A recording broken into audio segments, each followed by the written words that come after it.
This is your beloved Minister Austin Smith with ZMR Radio on the Wake Up Call. Wake up. Wake up. It's high time. All right, we do always rise, giving all the kabod and the kabod, which is the glory and the honor to the Most High Yahuah, through His Son, Yahusha HaMashiach. Always thankful for another opportunity to be before you all to bring forth the word. And one of the things that, you kind of come in and consider is as much as you might be up to bring forth the word, sometimes the word has to come in and be for you. Sometimes you might go on with the ambitions of, you come in to bring forth the word to the people, but then in speaking the way Yahuah allow it to be, you end up speaking to yourself also. But nonetheless, we'll go ahead and get Romans chapter 15 and verse 4. Yeah, I really won't be before you long. Listen to the book. For whatever Nikatab before, Nikatab Talamadus, so that through endurance and through the Nakum of the Ketubim, we might have Tikva. And the thing is even though it's so customary at this point, it really has to come in to be a point where we really begin to find that encouragement, find that cord, find that connection to help us to endure through the word. A lot of times we could just read the word and the word is what it is. But until we allow the words to come off the pages and really come into us, and that's when we really be able to get a chance to see the effectual workings of the word, and the word is able to fulfill its purpose once it comes off the page and comes into us. I had a brother who called me the other day, and he was asking me, gentleman I talked to several times at this point, but for whatever reason, he listens to a lot of preachers, and he ended up sending in the voicemail. I heard the voicemail after the fact, but he was like, I listen to a lot of different preachers, and I like to talk to preachers, I like to ask them questions. A lot of things came to my mind when I heard that. One, why take it to where I'm listening to so many different people? It's just like cooking. If I have 5 people cook spaghetti, 9 times out of 10, there's going to be different ways that all those spaghettis are going to taste. Even though everybody's supposedly making the same meal, everybody's going to have their own way that they're delivering that. And then even when you go to as far as looking at the ingredients in it, one is going to be more healthy, one's going to be more essential. But the point is, that's all going to be based off of the cook himself who is cooking the meal. And that's what it comes down to be with the word. You got a lot of people that's coming forth and they're bringing forth the word, and they'll say that they're preaching the word. But really, when it comes down to whether that word is going to be something that's going to be able to nourish you, that's going to be based off of the cook. You're really going to need to be able to get a cook that can bring forth something that'll be actually edifying to you, and not just putting something on the plate and saying, here, I fed you. And that's the whole hope of what it is that I hope to bring forth. I hope to not just bring forth empty words, but bring forth something that can be fruitful to you and myself as well. But nonetheless, get me Romans chapter 8. One brother, get me Romans 8 and 1.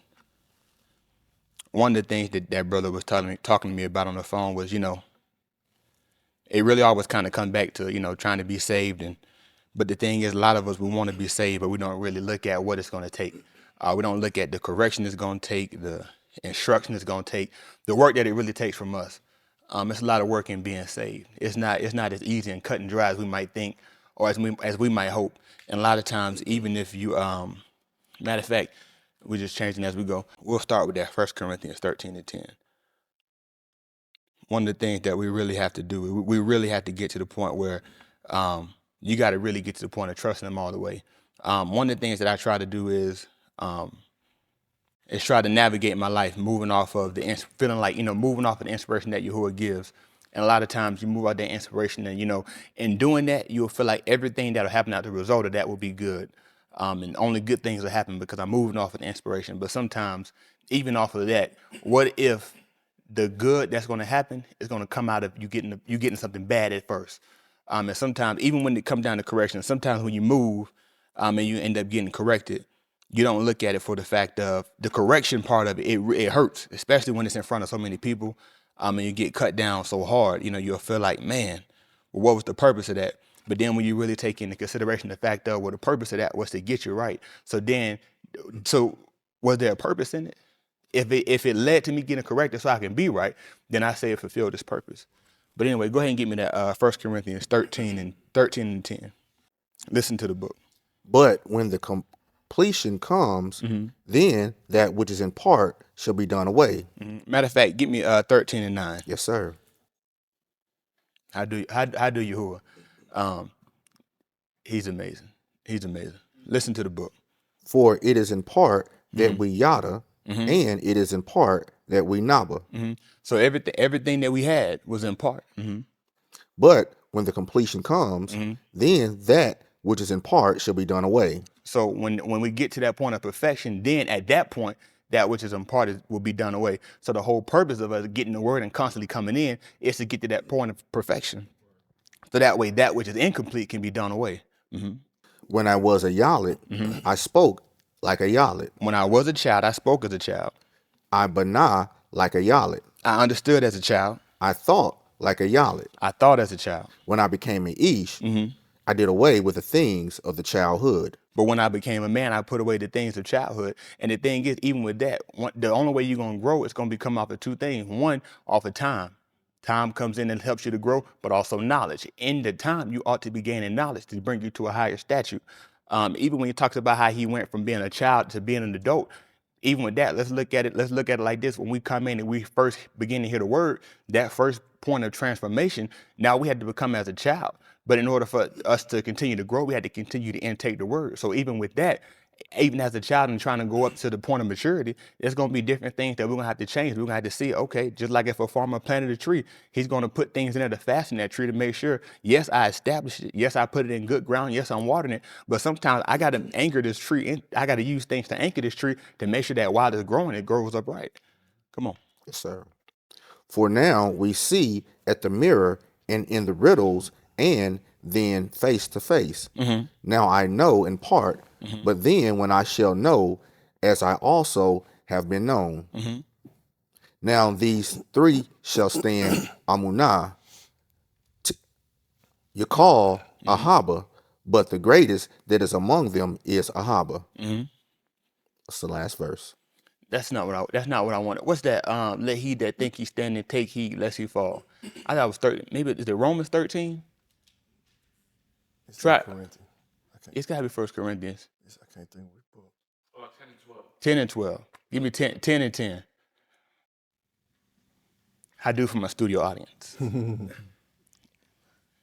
If I had it written down, I wouldn't have messed up. But even with that, I'm gonna show you how that works.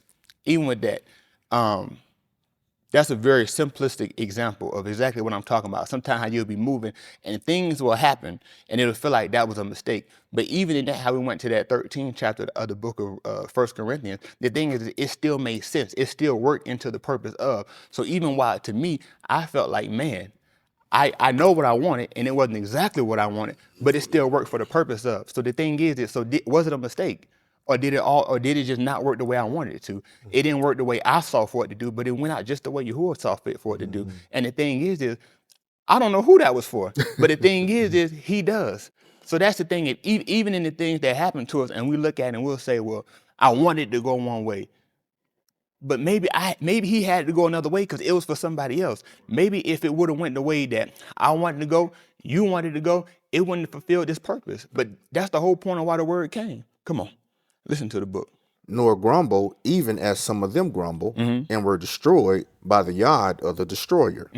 And that's the thing that happened to a lot of us. When situations don't go our way, we start to mumble and grumble and complain because we're like, well, now I felt like it was gonna go one way, but it didn't. So now I'm hurt. Now I'm in my emotions. So instead of me focusing on the fact of what the word came to do or what the situation came to yield, I don't even wait for that. I look at for the fact that it didn't go the way I wanted it to go. So I'm mumbling, I'm grumbling. But what happened to them when they mumble and grumble, Chris? They were destroyed. They were destroyed. So the thing is, you got two options. The correction, matter of fact, get me, no, that's okay. Let's stay here. The correction, it came for it to do two things. Either one, it came for it to get you right, or two, if you don't change and get right, then it'll come for it to condemn you. But a lot of us, we get so stuck on the fact of the correction came, so how am I ever get right? But the word came for the whole purpose of the fulfillment of getting you right. That was the whole purpose of why the word come from whoever it is that's bringing forth the word, whether that be me or any other preacher, whether they be here at this synagogue or anywhere across the whole face of the earth. The word came to get us right. That's right. Come on. All these things you found to be as examples, and they were katab to us as an abomination, on whom the ends of the ages have come to us. It said all these things happen for what, Chris? An example. All these things happen for an example. The very thing that we have when we have the word, we have a whole book of successes and failures. We have more failures than we have successes. And the reason for that is because we'll find there's so many different ways that will lead to finding ourselves in failure. There's so many different situations where we'll find ourselves being wrong and in the need of correction. But the thing is if we look back at the word, we can see the whole purpose of, okay, well, now I see what happened when this person, when they got into this situation. Did they fall away or did they endure? And then he got them to the point of perfection. So the thing is when we read the word, just like we read that Romans 15:4, and it says, whatsoever things are written aforetime are written for our learning, that we through patience and comfort of the scripture might have hope.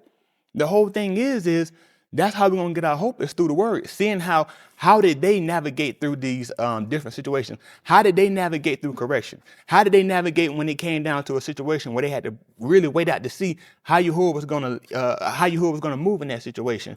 You got people like they talk about Daniel in the lion's den. Okay, but guess what? We know now. Now, if somebody say, okay, I'm gonna put you into the lion's den, we'll say, well, you know what? I know what he did for Daniel, so you know what I mean. I know he gonna keep me. Them lions not gonna attack me. I know what he gonna do. But what if he don't do that for you? What if he says, you know what? For him, I close the mouth of the lion, but for you, I'm gonna let the lion eat you, and I want you to hold to it. Now, where's that gonna put us at? A lot of us, what happened for us is we'll begin to take the mindset of, well, he didn't do what he did for Daniel, but the thing is what if I wanted to show somebody else that come back later on and they say, well, he put Yahuah into the lion's den, and well, with Daniel, he closed him out to the lion, but when he put Yahuah into the lion's den, the lion devoured Yahuah, killed him, bit his head off, slung him around. There's some real gruesome to him. But the thing is, but he'll be able to say, but he held to what I told him. So now let me ask you this. So who gives Yahuah the greater kabod? The one that Yahuah closed him out to the lion and nothing happened, or the one that through his adversity, he held to what Yahuah told him? The one that held to the adversity. So that's the thing. While we'll faint and we'll fall in the face of adversity, that's really an opportunity for us to be able to be an example to show the people of, he told you, though he slay me, yet will I trust. You know where you got to be at in your mind to really be able to say, in the midst of what's going on, it is really easy to trust him after you get delivered. It's really easy after the fact to say, well, you know what? Yahuah, he took me down and he brought me back up. Barak be the name of Yahuah. That's one thing, because I've got to the point where now I see what he yielded me. But when I'm in the midst of it and he busted my head and I'm saying, Barak be the Shem Yahuah, boom. Barak be the Shem Yahuah. Like, okay, I'm Barak you now. I don't know why you keep hitting me. Like, I'm giving you the kabod. But the thing is that that's how it is for a lot of us. We'll get hit and we'll want to say, okay, well, you know, I'm going to let up on you now. No, what if I want to keep hitting you? What if I need somebody else to say you take correction for that to help them? What if the thing that you thought was going to lead to me getting kabod isn't, but it's the opposite? Right. Come on, keep reading. All these things you found to be as examples. All these things you found to be as examples. And they were katab to us as an admonition. And these things were written as an admonition. That's a warning. So the whole, everything that we read in the word, when it's telling us about what the people did when they faltered and when they fainted, that was an admonition. That was a warning for you. So you don't go after the same things, and you don't follow the same path that they followed. Come on. On whom the ends of the ages have come to us. So he says to himself, I stand and take heed lest he falls. Yet no temptation has come upon you except in the Darak of the Bani of Adam. Because he said, let him, in the King James verse said, let him that think he standeth take heed lest he fall. Because the thing is sometimes you'll feel like when you get up, it's hard to get corrected when you get up. Okay, it's really hard. The higher you get, but the reality of that is, that's when you got to get hit the hardest. Because that's really when it takes the point of, I got to get humble. Just like when we talked about Hallel, who they were called Lucifer. It said, how would thou fallen, O Hallel? I'm talking about you did weaken the nations. And now what happened? You found yourself weakened. So that's really what it comes down to be. When you get real high up and you take that correction and it's like, oh man, I was up here. How did I get down here? And then when you do it in the sight of people, that's the other thing that make it come in and be even more humbling, because you're like, man, And y'all saw me like y'all knew me for being up here. Like y'all knew me. I was the one cutting other people down. I was the one weakening nations. And now I'm weak. But the reality of that is that makes you call on me even the more. We going so many different directions all at one time. Let's drop everything we have. Get me Shaphatim chapter 15 and 1. But anyway, the thing is a lot of times we don't even realize the very thing that we'll think that'll have us so high can be in the way of us really looking at him the way we need to. Because the thing is my dire situation is what makes me call on him and seek him the more. Sometimes when you're up, why am I looking for him when I'm up? Even talk about don't make me too rich or don't make me too poor. There is two ties to that. One, when I'm so high, what do I need him for? Okay. If I'm not sick, why am I calling on him for healing? If I'm not poor, why am I calling on him to seek him for to provide? So the thing is he creates situations for us to desire him the more. Come on, give me that Shaphatim chapter 15. That's the book they'll call the book of Judges. Listen to the book. And it came to pass after some Yamim, at the Yamim of wheat harvest, that Shamshun visited his Ashah with a kid of goats, and said, I shall go into my Ashah in her room, but her Abba would not let him to go in. Her Abba said, I really thought that you hated her intensely, so I gave her to your companion. Is not her younger Akut more beautiful than she? Please let her be to you instead of her. Aki Chris, you hold me 16 and 1. Shamshun said to them, this time I shall be blameless than the Philistines when I do with them the Rosha. Shamshun went and caught 300 foxes and took torches and turned tail to tail and put one torch in the midst between two tails. When he had set fire to the torches, he sent them out into the standing grain of the Philistines and burnt up from the shocks and unto the standing grain, along with the vineyards and groves. Then the Philistines said, who did this? And they said, Shamshun, the Ben-in-law of the Timnite, because he took his Ashah and gave her to his companion. So the Philistines came up and burned her and her Abba with fire. Shamshun said to them, though you do like this, yet I shall surely take revenge on you, but after that I shall cease. He smote them hip on thigh, a great slaughter, and he went down and lived in the cleft of the rock of Etam. Then the Philistines went up and camped in Yehudah and spread out in Lehi. What verse you at? At 10 now. Okay, keep reading. The Anashim of Yehudah said, why have you come up against us? And they said, we have come up to bind Shamshun to do to him as he did to us. Then the 3,000 Anashim of Yehudah went down to the cleft of the rock of Etam and said to Shamshun, do you not know that the Philistines are rulers over us? Don't you know, Shamshun, that they rule over us? What then is this that you have done to us? And he So said, what is this you done brought on us? And he said to them, as they did to me, so I have done to them. They said to him, we have come down to bind you, to give you into the hands of the Philistines. And Shamshun said to them, Shabbat to me that you shall not fall upon me yourselves. Just give me your word that you won't do it. So they said to him, saying, no, but we shall bind you fast and give you into their hands. Yet surely we shall not kill you. And they bound him with two new ropes and brought him up from the rock. When he came to Lehi, the Philistines shouted at meeting him, and the Ruach of Yahuah came upon him mightily, so that the ropes that were on his arms were as flax that is burned with fire, and his bonds dropped from his hands. What verse is that? That was 14. Okay, keep reading. He found a fresh jawbone of a donkey, so he put out his hand and took it and killed 1,000 Anashim with it.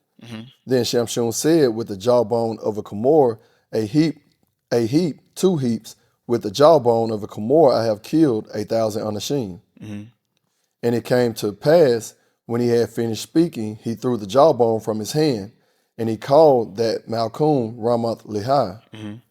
Then he became very thirsty, and he called to Yahuah and said, you have given this great deliverance by the hand of your Abad.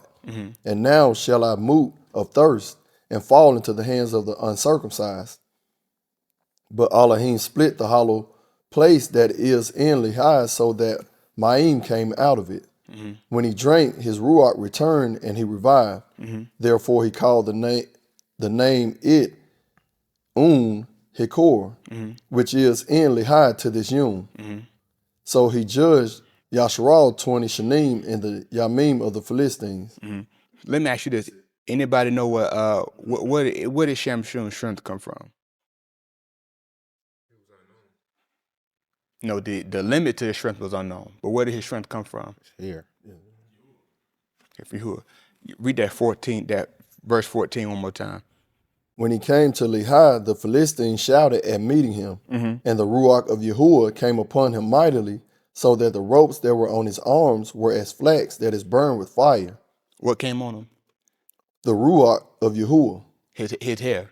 the Ruach of Yahuah, came upon him mightily, so that the ropes that were on his arms were as flax that is burned with fire, and his bonds dropped from his hands. So amazingly enough, a lot of time we read that, and we could have went somewhere else. We went to 16 chapter 2. But the thing is that sums up the point of where we're going. A lot of time we look at situations. Situations sometimes while it might be unfavorable. It started off, he went to get his wife. I went for my wife in the time of wheat harvest. I desired my wife. And what happened, he found that his wife was taken and given to his companion. So you took what was mine and gave it to somebody else. And so all these things that led into the happening of, none of these things were ever going into his favor. But it came to a point of now I found myself where I've been binded myself, and now something is taking me captive. Give me the 12th verse. 15 and 12.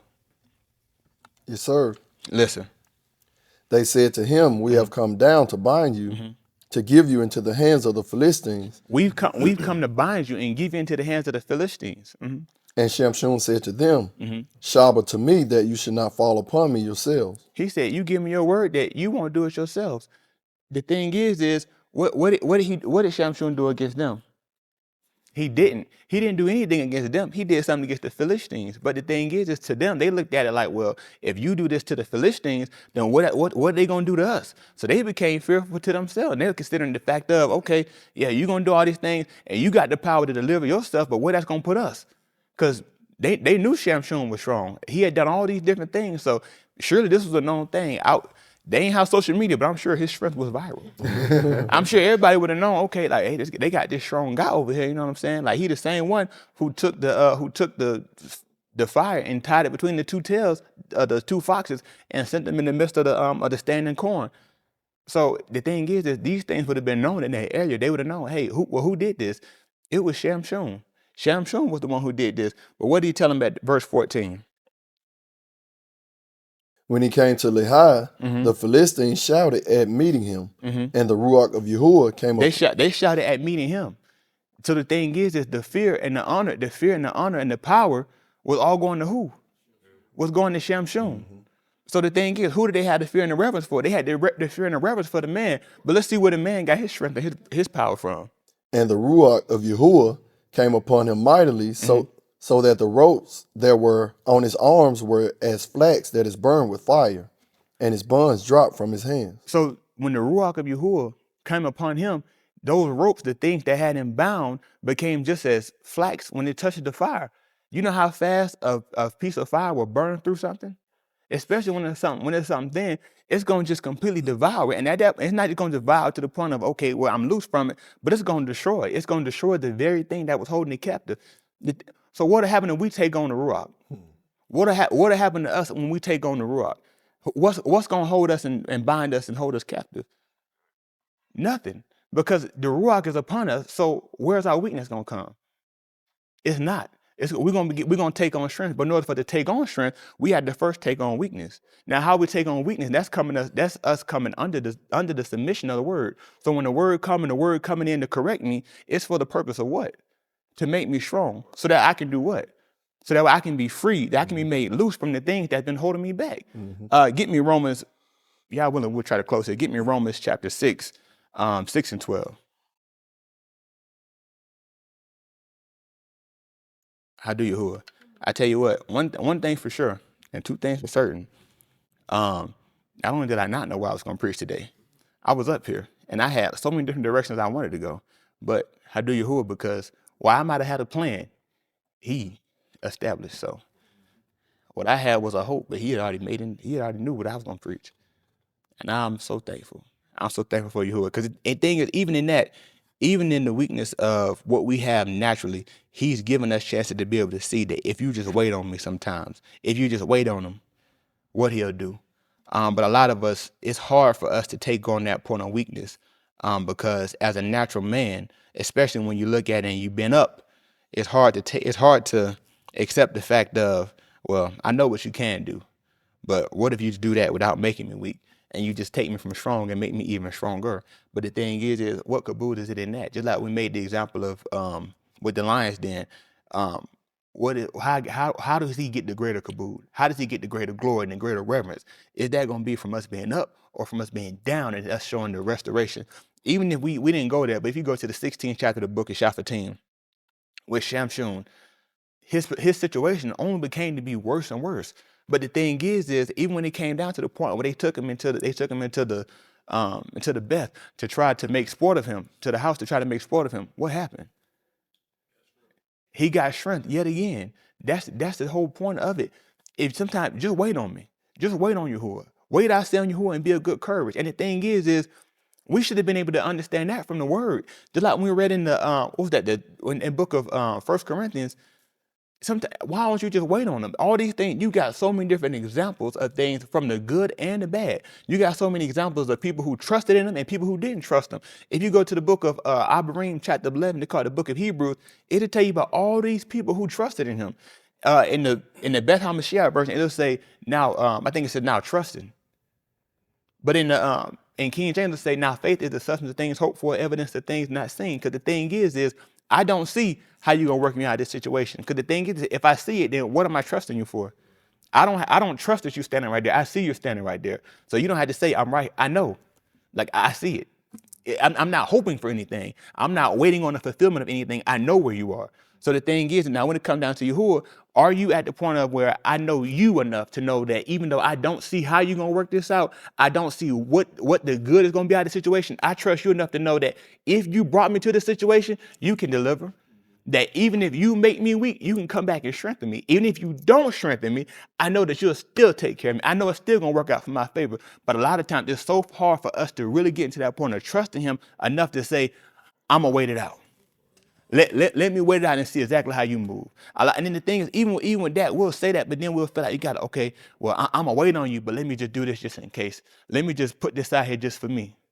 No, just wait on me. Wait on me all the way out and see if I don't do something far greater than what you ever could have known. Because even if it come down to my natural body being destroyed, I know that I can live again with you. And when I get that, that's something greater than anything I can get on this earth. Because it's something that's going to last forever and ever. Come on. What I got y'all holding? Romans 6 and 12. Romans 6 and 12. Listen to the book. If so, then do not rule over Kata and your Basar that shall moot to obey your lob after your lust. Mm-hmm. So what it's talking about right there, it says, don't let sin roll over you. So guess what happened when Shamshun was bound by the ropes? To them, how it appeared to them is they had to roll over him because we've captured him. We've captured the one who was breaking, who was delivering, the one who was going to put us in a position where we were going to be having conflict with the Philistines, what they call the Philistines. Excuse me. So they thought they had him bound, but guess what? When the Ruach came upon them, it broke it just like fire to the flax. Mm-hmm. Do not let your members to become as instruments of Rosha to Kata. Mm-hmm. Just like we talked about Lazarus and how he had to break free from those grave clothes. Guess what Shamshun had to do with those ropes? He had to break free. He had to break free from it. The same thing that we got to do with sin. If you want to, when the Ruach come upon us, when we hear the word, because the word is given by the Ruach. The word that speak unto you, they are Ruach and they are life. That's what Yahusha told us. So when we get in the word is telling us how to break free from those flax. The word, just like when they were in the second chapter of the book of Acts of Shalakim, the Ruach fell on them as what? Just like what? Just like fire. Mm-hmm. I'm not gonna lie to you. It writes itself. The word is like, it's like what they call a self-fulfilling prophecy. Yeah, that's really what it is. Like, you never really take into consideration how many things just like boom, boom, boom. How many things just really just tie into each other, just where it really showed that you really never stopped to really look at me. Like, if you really stopped to really look at the word to see exactly what it was telling you, you will realize I've given you everything you needed to break free from the very thing that's been holding you back. I've given you everything you needed to be able to endure the situation that felt like, I don't know how I'm going to see my way out. I'm in a position where I don't know how I'm going to get delivered, how I'm going to break free through the word. The word is giving us everything we needed. Yeah. All you got to do is take the word and apply it. All you got to do is let the word come into you. Let the word take full control. Let the Ruach take control, and you'll be able to break free. Yeah. Come on. Do not let your members to become as instruments of Rosha to Kata. Don't let your members, the members of your body, don't let them become instruments to Kata. Just like he said, as long as I live, I recognize my body isn't mine, it is his. As long as I live, Yahuah owns it all, even down to, he don't even know the words. But the thing is it doesn't come to the point of knowing the words. Live it. That's the thing. Live the words. Can you live it? The thing is it's so much in the word. And there's a lot of people who can quote a lot of word, who can tell you where stuff is. That's not my gift. I'm not that guy. Now, I surprise myself when I'm up here preaching, so that's how I know it's not me, because I definitely don't have that gift. But nonetheless, a lot of people that can quote word and they can tell you what the word is, but how many people can really live it? Come on. And that's really where it comes into. Yes, that's why our real power comes in living it. That's right. When things come in to find it and bind us and try to hold us captive, break free from it. Don't faint in the midst of your adversity. Don't faint when it looks like I don't see my way out, how I'm going to deliver myself. Why don't you wait on him and see? Let the true deliverer come in and make that difference for you. Stay in that situation and be able to put your eyes on him. Wait and see how he'll move. That way he can bring forth deliverance. So that way when that Ruach come on you, you can break free. Just like fire to the flags. That's my time. How do you, Yahuah? Yes, sir. You listening to Dr. Evie.